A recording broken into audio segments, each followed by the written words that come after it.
Well, hello there. Welcome to today. In this video, we will start with disclaimers. I will explain some very fundamental things in very simple concepts so that you understand. It may conflict with some of your emotions because it will help you to understand things that you don't want to understand. Yeah. There are things that you'd have excused and justified in illogical ways, and I'm going to introduce you to the alternative way of rationalizing them. And yes, it's going to conflict with your mind and your heart. I've got to say that from the beginning. Today's video is about why we are attracted to toxic, unhealthy people, even though we know that they are toxic and unhealthy. There is an emotional abuse cycle which exists. Children who were born into abuse are likely to either become abusers themselves or will become the subject of abuse further on. And people say, but you know abuse is not nice. You have lived through it. Why are you doing it? Well, we are going to explain the underlying principle for this.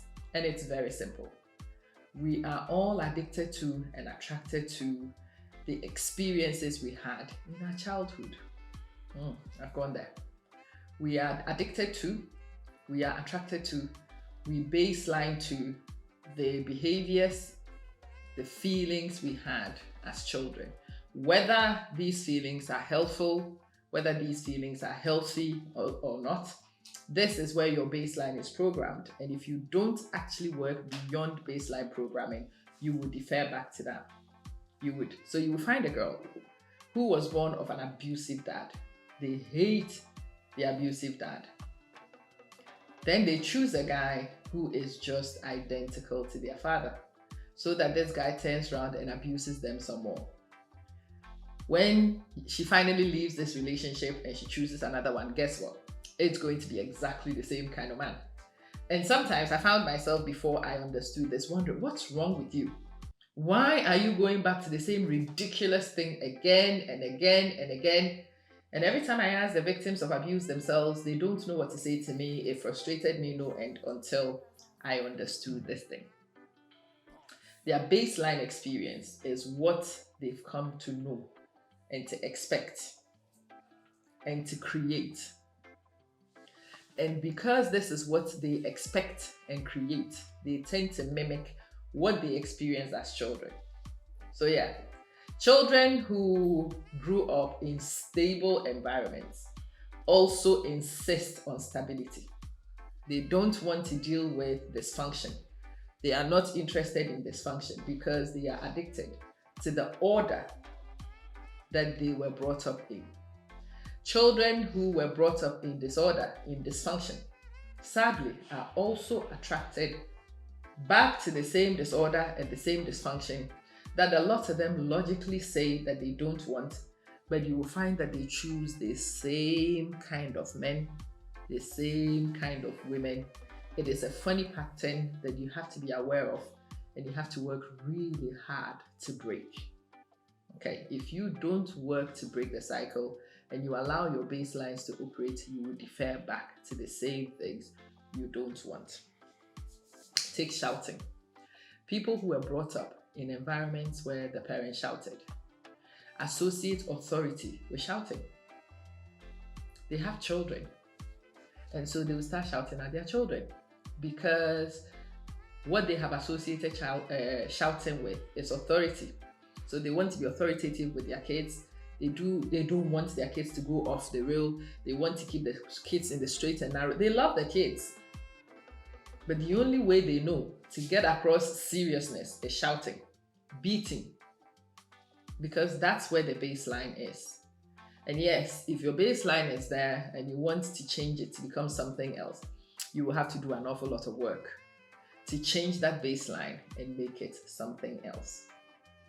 People who were brought up by fathers that were useful, that were fit for purpose, they tend to be women who also attract for themselves stable men. They do. There are exceptions to any rule, obviously, but people who come from stability tend to also gravitate towards stability. They tend to attract things that achieve stability. And on the balance of probabilities, they achieve stability. And even if they don't achieve stability, they recognize that what they have created is not what they want. And those are more capable of distancing themselves from the alternative. So a person from stable backgrounds may end up being the subject of abuse, but it may end up being just once.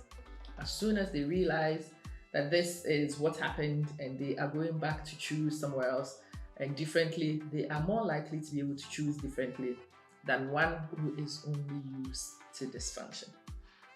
We are addicted to the personalities that we were exposed to as children. You will find women who only find naughty boys attractive. Why? Because their dad was a naughty boy. Their mom was with a naughty boy. They like a naughty boy who dibbles and dabbles with stuff because that's what they grew up with. Yeah. In their head, their first love, their father, was a deviant character. And so when they meet men who are also deviants, they find it attractive, which is contrary to logic. But that's what they find attractive in the baseline because it reminds them of their dad. It reminds them of a stepdad. It reminds them of something in the environment they grew up in, and they baseline to those. Men who tend to want to be providers. They want to provide everything. Are either men who didn't have anything at all, and so they want to overcompensate for what it is that they experienced as children. They are gravitating towards their mother's need for provision that was never met. And so they will attempt to meet that need in their mother that was never met for their mother and try and do so and compensate for it with a partner. Even if the partner may not be worthy of this, they will still do it anyway because they are addicted to the original need and now the desperate need to satisfy the need which was never satisfied. Yeah. When you meet somebody and the person is behaving in certain ways that don't make sense to you, again, take a chill pill. Pause. Play a little bit of a psychologist. Peel under the layer of this person and see who they are at the baseline. That's why I highly recommend to people to date and to get to know people before you commit. Yesterday, I put out a video which says that you should go through 4 seasons with a person before you commit. You want to do 4 whole seasons with them. You want to see all the reasons why they take the way they do. You want to understand all the baselines and you want to identify the reasons for dysfunction and to identify whether the dysfunction is a surface level or is deep-rooted. There are certain dysfunctional elements that are so deep-rooted, it's going to take one heck of a task to overcome. At that point, the question is, do you have the energy to do this job? Are you able to shrink your partner? Yeah, are you able to act as a shrink to help them? Will you become a rookie psychologist and help this person? Do you have the energy and the mental fortitude to do this? And no, you don't want to get to this decision point after you've been married for 3 years to this person. You want to come to this conversation quite early on in your relationship with this person so that at that point you may not have committed too deeply. And if this is a task you know that you can't do, the smartest thing to do is thank you, no thank you, good luck. Because there are some projects that you can't take on. There are some projects that you are incapable of achieving. There are some problems that are so deep-rooted. And especially if the person is unaware of it themselves or unwilling to work with you to overcome them, you will be working in vain. You will be working in vain. We are attracted to the person who recreates the emotional experiences we had as children. Remember that.